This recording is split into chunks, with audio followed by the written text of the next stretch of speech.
Hey, how's it going everyone? My name is Josh. Welcome to my channel. If this is the first video you're watching, I make videos on off-roading and camping and backpacking, shooting, sports, overlanding, that kind of thing. And I actually shot this video once before in a real world setting, but the batteries died on the microphone, so I didn't have any audio. So I'm reshooting the video today on our gun range because it's really windy and I'm using the berms to hopefully block some of the wind and hopefully block some wind in the mic. Fresh batteries in my mic today, so good win there. What I'm gonna do is set up my T3 tent, my T4 tent, which I use for my office when I'm camping. I just thought I would set it up, show you what I use inside, how I keep things charged up and going, what type of equipment I use. It's pretty minimal. I like to kind of stay as light as possible, though I'm always trying and experimenting with new things. I'm going to be switching out some of the things you'll see today, so this will also be a good kind of a baseline for my current setup. Now, this is really focused on working, being able to work while I'm camping and stay connected, stay charged up. Also evaluating different tents. I have the Gazelle T3 and I also have the T4. The T4 is larger. That's the one I'm going to be setting up today because that's what I've been using. It's not a review of that tent, but it's a fantastic tent. It's a 3-season tent. It's kind of set up to be a 4-man tent. You can use it for all sorts of things, multi-purpose. I don't sleep in it. I've got a rooftop tent that I use when I'm out camping, but you could. And, you know, if it's not too cold, it'd probably, do all right. It doesn't provide a lot of warmth, but with a buddy heater or something, you could make do. So what I'm gonna do is I'm gonna kind of get the tent set up right here and bring everything into it and kind of set it up as if I were camping and working for sometimes 2, 3, 4 days. So we'll go ahead and get started with that, and then I'll kind of cover the gear that I use and what I might be looking at changing up. All right, so it's a little bit windy today. So the first thing I'm gonna do is grab a couple of things that are heavy and put my ground tarp down so I can hold it down and it doesn't blow away in the wind. I don't have anything super fancy. I just use an old tarp and it does the job. So what I usually do is I take my Goal Zero battery and I'll put it down on a corner.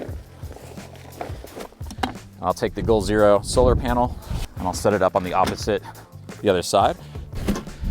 Cool. Then what I'll do,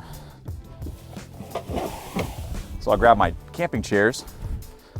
I know a lot of people like lightweight camping chairs. These are heavy. These are the GCI Roadtrip rockers. If you ever use these while you're camping and you camp a lot, they're so comfortable. You'll see it once I have the tent set up. It's basically a rocking chair. And it's one of the most comfortable chairs I've ever used.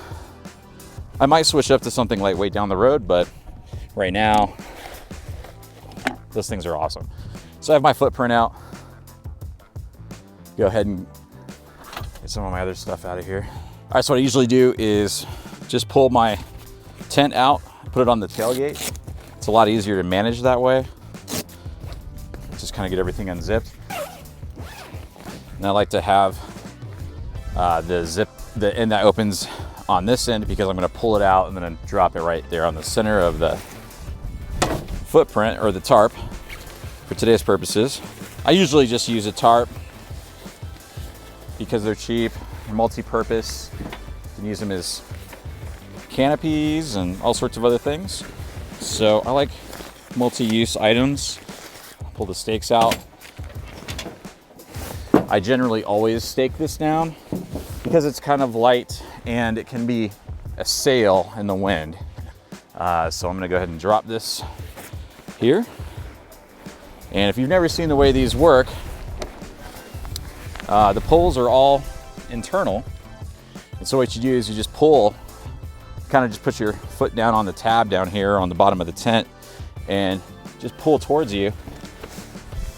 And you just go around all the sides, do the same thing.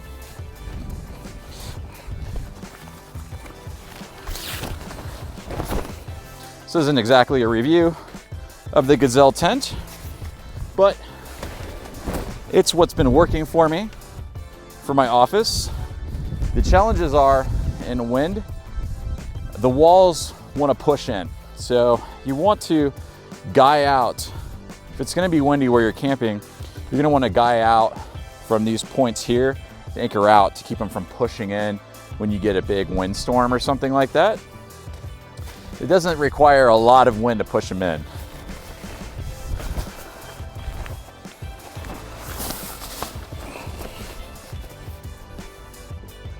Okay, so what I'm going to do is just slide this back. What I usually do is open up one of the sides, and I'll basically put the things from what I have on the corners on the inside of the tent in the corners, and then I'll kind of stake it out. For the purpose of this video, so we can have a better angle, I'm going to rotate it this way. It's a little easier with two people. The T3 is a lot smaller, and I'm probably going to be switching over to that for 2020. But this has been working out quite well. It's just quite large. Sometimes it's a little bit cumbersome because of the size, but I've been able to manage. Okay, so right here, it's got a door on opposite sides. Now you don't have to use this tent, you could use any tent. I just like this one because it's really easy to set up and take down. It doesn't require me to be messing with a lot of poles or anything like that because they're all built in. It does come with a rain fly, and I do generally put it on. Yeah, so now that I've got it open, it's filling up with wind. So it's kind of becoming like a little bit of a sail. Hopefully it doesn't blow away during this video. That would be kind of funny though. Like, hey guys, check out my blow away office. So I'm gonna kind of slide this to the corner, take my solar panel, and I just kind of drop it in the corner there. I'm gonna grab the Goal Zero and my Yeti 400, and I'm just gonna put it in on the opposite corner. And then what you do, the center, is you just push up, and that gives you about 6 feet 3 inches, 6 feet 4 inches, standing in the center of the tent. That's one of the reasons why I like this one, is because you can stand all the way inside, and heck, that makes life nice. So if you've ever used a rooftop tent, they're quite comfortable for sleeping in and hanging out and stuff like that. But if you want to change, you're kind of doing the lay down thing and kneeling. If you have this in conjunction, you could use this as a hangout area for me, an office. You could put your Legaloo in here, have a portable private area to go to the bathroom, all sorts of stuff. So as far as a desk, I just use a simple cheap folding table I got from like Walmart or something. It's called Pog, and it just folds in half. And I use it for all sorts of things, but I do use it as my work desk. So I'm gonna bring this in and set it up.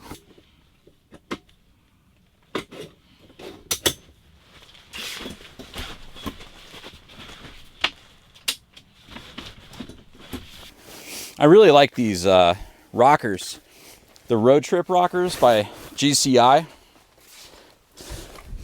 They're kind of big and bulky, and they're a little heavy, but they are super comfortable. And if you do a lot of work where you're sitting down and typing on a computer and stuff, like I do, then comfort is pretty important. So I don't mind carrying these. They're not convenient at all. They're kind of long, but they're so comfortable. I can't switch to anything else just yet. So this is kind of my go-to chair. I've got 3 of these guys. I usually bring 2 to 3 of them. All right, so for power, we'll talk about power in a second, but this particular solar panel, it's good and bad. It's got pros and cons. It's the Boulder 100 by Goal Zero, and it works for me. I generally pull about 60 to 85 watts depending upon my location and how much sun I'm getting. But, you know, I'll go ahead and set it up because, well, that's exactly what I would be doing if I were setting up camp and expecting to work. So this is a briefcase design. So it kind of folds out, and then it's got legs that kick out on the back. And I usually just place it fairly close to where the tent is. And in this case, we'll just put it here for now, and voila. So I usually have that fairly close. I do have an extension cable for it and have it plugged into the Goal Zero, which I usually keep inside the tent in case it rains or get any moisture. It stays dry and inside. A lot of times I'll even keep it in the truck, but for this purpose, we'll leave it out here. This is a small, lightweight GCI table, GCI Outdoors. And I like having this around for all sorts of purposes. But inside the tent in the wintertime or late fall, early spring, it's great to put the buddy heater on because I can turn it on low and it keeps the tent really, I mean, I can keep that thing at like 70. So I can be in shorts and a t-shirt working comfortably. If you've ever tried working with cold hands, you know it sucks. So I like to stay warm. And if you're gonna go overlanding, camping, and you're gonna work, bring what you need to stay comfortable. If you sacrifice comfort, you're not gonna be as productive than you were if you were working from like your home office or something. And if you're watching this, I'm assuming you're probably a digital nomad or work from home, and you're looking at ways that you can go camping and work. And that's what my goals and what I'll be continuing to do this year. So I'll usually bring this in, whoops, as I trip over the tent, and I set it up to the side.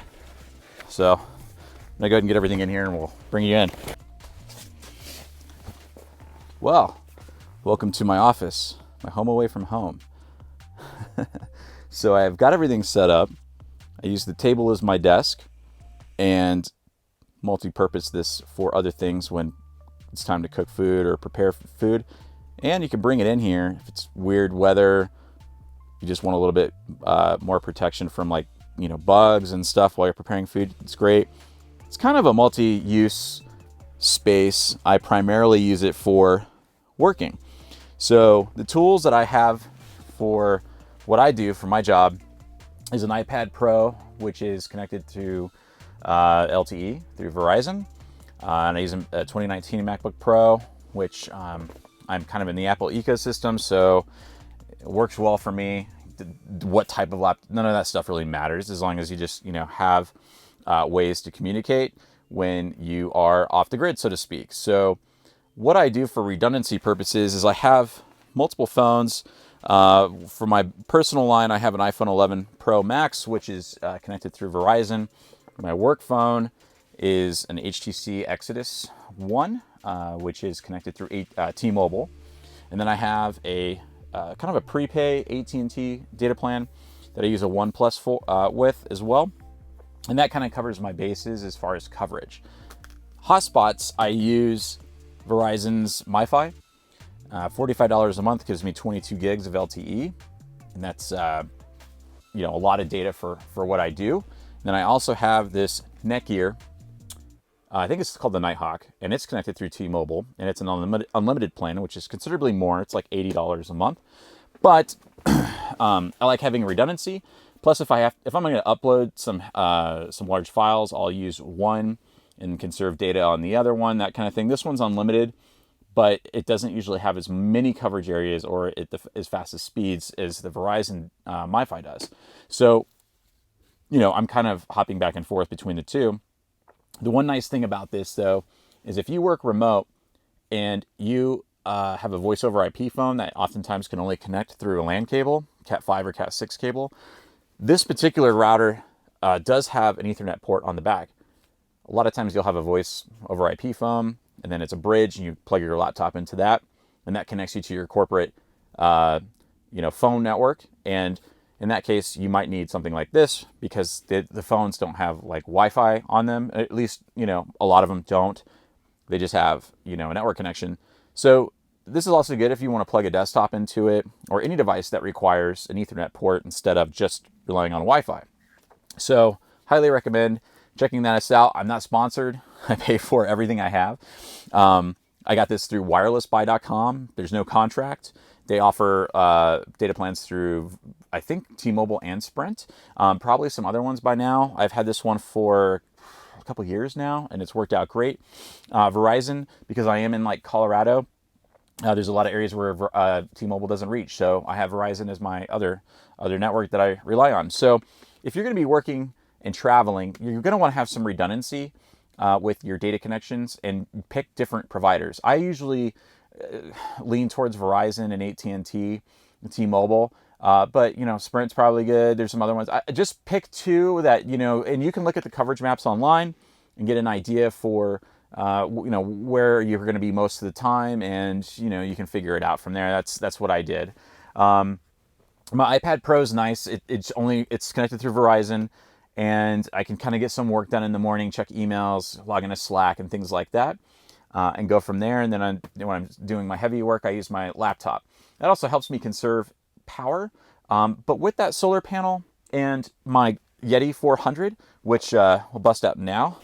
So this is my power system here. I have two of these as I drop my radio on the floor. I do have a radio for communications. I'm not a ham licensed operator yet, but I'm working on that. I do have my GMRS license, so I generally just listen, get weather reports. But this is one of my plans, is to get my ham license and, you know, get a little bit more familiar with operating amateur radio. So I use the Baofeng. I have a couple different models. This is the F8 HP. But the Goal 400, I usually leave the house with this thing charged up, and using the solar panel, I never really go below 40% ever. But then again, I'm also usually charging phones, my hotspots, laptop, and some miscellaneous stuff, maybe a couple camera batteries here and there. And it does the job. I have traveled with two of these. I also have a 1500 that I never carry. It's just way too heavy. And between the two, I've got 800 watts, and I've never needed to use the second one. So I've just started using the one. And I might look at trying out some other power station solutions in the future, but this has worked out really well for me, and I have no complaints. It's Goal Zero. People are familiar with them. I know there's a lot of new brands out, and there's brands that have been around for a long time, Energy and now Jackery and all these different things. So I think it just only matters as long as you pick one that has, you know, good reviews, and experiment with it before you just rely on it. Incorporate it into your everyday life, even if you're not out camping. And that's what I do to also keep these batteries healthy, is to use them and charge them, and use them and charge them, and don't just charge them and stick them on a shelf for months and months and months.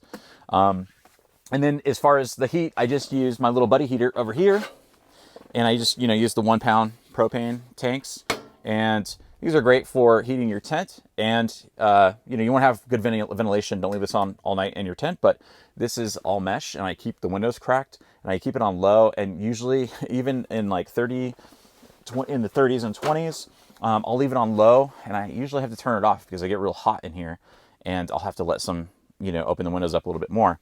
So, I mean, even right now it's 46, so it's actually quite warm out right now. I'm in the sun, but you know, in a tent, you kind of you want to make sure you're ventilating just to keep yourself comfortable.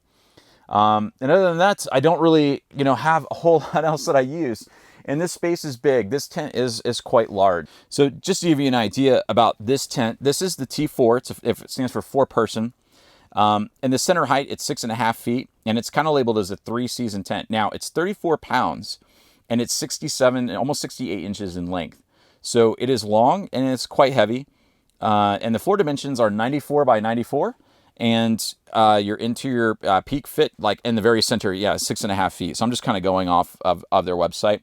The poles are all fiberglass, and they're internal, and you can replace the poles. You can also replace the floor. The entire floor is Velcro. This isn't a review of the Gazelle tent. I'm going to be doing a review on that later, as well as the T3 and the T4 comparison. So if you want to see that, definitely hit the subscribe button, hit the bell notification, and you'll be notified when I upload new videos. But this is the tent I've been using for the last year, and it's worked out pretty well. It's kind of almost a little too big, which is why I'm going to be kind of trying the T3 for a while, and maybe some other tents in the future.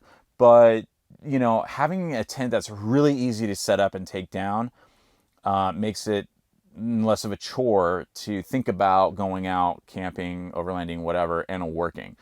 Now you have to be, obviously planning your trips so that you're in a data connection for the times that you have to work. But, the coverage areas are getting better and better and better all the time, so that's typically not a problem.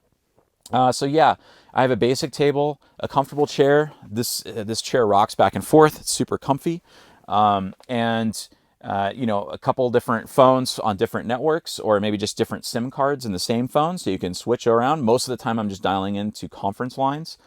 Your laptop and your power station and a way to stay comfortable is really all you need. And you can get fancier, but I like to keep things simple. So that's pretty much it. This is my setup.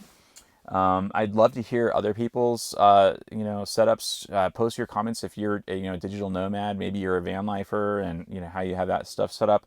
I watch a lot of van life videos to get ideas. I'm not a van lifer. I'm a camper, but there's a lot of things that kind of work for different scenarios. Whether it's portable power systems, or data connections. Like an example I'm looking at adding to my truck is the Wii Boost, so I can actually have even more chance for having a solid data connection. It's typically one of those big antennas you see on trucks and stuff like that, and if you have 1 bar of data with the Wii Boost, you might get 2 or 3 bars. So it's not going to give you signal where signal doesn't exist, but what it can do is grab the existing signal and boost it, so like it gives you a better throughput when you're connected. So yeah, I have my my notepad, because I do use a notepad, and I usually transfer those notes over to my computer after my calls, and it's just part of my process. Some noise canceling headphones. I usually have my protection nearby. This is I have a Glock 19 with the O-Light. This is the holster I've been using for like about 10 months that I got from Mike from Last Line of Defense. I really like that, so I'll probably be doing a 1-year review on that here in the next few months and give you my thoughts. But yeah, pretty basic, pretty simple. So that's it. I appreciate you watching. If you have any questions, let me know. Hit me up on Instagram. If you're on Instagram, I spend a lot of time, probably too much time sometimes, looking at people's builds and rigs and all that fun stuff. So I do post pictures there of my adventures. Would love to connect with you there. And yeah, that's pretty much it. So I hope you all having a great start to your new year. It's January 12th today, and I'm gonna go watch some football. And yeah, I'll catch you guys in the next video. Thanks a lot.